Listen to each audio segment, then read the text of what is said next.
Ontario NDP leader Andrea Horwath is back on the campaign trail today. She's making an announcement in Etobicoke. The focus here, mental health care for young people and students. One of those students is speaking first, Stella, for sharing that. along with Andrea. Let's listen. And you can see how really we lack a mental health system, period, in this province. There really isn't a system. You know, depending on if you have enough money or if you happen to have services in your community, that will determine whether you get the help and supports and therapies that you need. And that shouldn't be the way things are happening. That shouldn't be the experience of people in Ontario, or particularly young people who have a lot of stresses facing them in the context of their education and life, which is getting so much harder for folks right now, especially coming through COVID and everything else. Chris, did you want to share a little bit as well? Yes.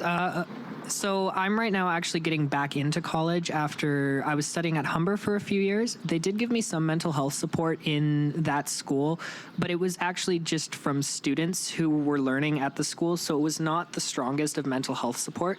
Now I'm going to Seneca to study illustration. I kind of had to claw my way back through there because the whole school system kind of just fell apart for us. Yeah. Especially with building a portfolio after like getting out of high school was really difficult to do on my own. So I went through a private school, which did not give me mental health support, but they did give me support in the arts field. Mm-hmm. Right now, I'm currently in between therapists. So I just finished, because I'm over 18, they dropped me from my child therapist. So now I'm finding an adult therapist. I've had one session with her, but to try to get a session, they're pretty steep price. My dad is a retired firefighter, but he just turned 65, so all of his benefits have just gone once you hit 65, which covered a lot of my mental health support and my physical therapy for my sports situations. It's a very, very steep price tag right now, and instead of now seeing a therapist once every week to once every 2 weeks, now I'm seeing them once every month, once every 3 months, and it feels like the gaps are getting further and further and further apart because it's very difficult for me and my family to get those resources that I need. Yeah, well, thanks for sharing, Chris, and it's true. The thing that happens when this person turns 65, benefits are gone, and that impacts the person that's retiring, but it impacts the whole family.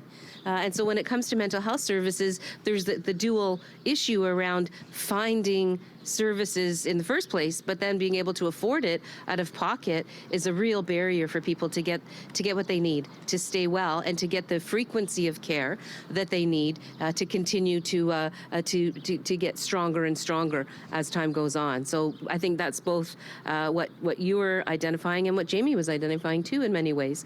And I want to thank both of you as well as Della for having this conversation, and I think and Fareen as well. Thank you, Fareen, so much. It's great to be here in Etobicoke Lakeshore and having this great conversation in Mimico Square, which is beautiful. But I'm here to say to Ontarians, we can do so much better for people. We can get together, come together, and make sure that mental health services are provided for everybody who needs them, so that you can get the mental health services that you need with your health card, with your OHIP card, as opposed to your credit card. And as has been described by these wonderful young people, there are lots of challenges facing folks, particularly young people in post-secondary. We saw how disruptive COVID-19 has been to your education.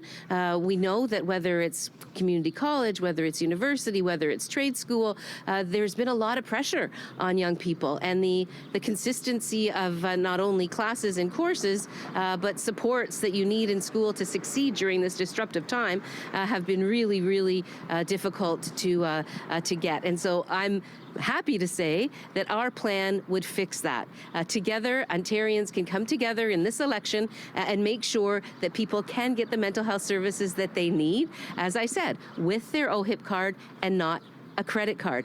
We know that that is possible. We know that we can provide more services, more trained professionals to be able to make sure people have access to mental health care in their communities, in their post-secondary institutions, and we can also make sure that we're providing, for example, a province-wide standard for counseling that is trauma-informed for sexual violence on campus. That is another piece that we need to have, a province-wide standard so that those things can be addressed as well. But, you know, in Ontario, things have gotten worse under Doug Ford, not better.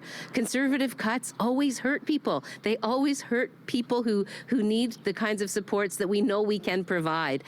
Doug Ford's cut $2 billion from mental health care in our province, which is really selling these young people short and negatively impacting in huge ways their futures. So we need to do better. We need to come together. We need to make sure that we can put in place a plan for mental health care that helps people to get the services that they need and be able to know that that's available without having to dig into your wallet or scrape together, you know, as much as you possibly can, putting off your sessions far into the future until you save up enough to be able to go to therapy. That is not effective for people to deal with their mental health issues and concerns. So, as I said, I'm really glad to be here with Farina Lee. All right, we've been listening live to Andrea Horwath, provincial NDP leader, back out on the campaign trail in person today after being isolated with COVID last week, discussing mental health care among young people and students today.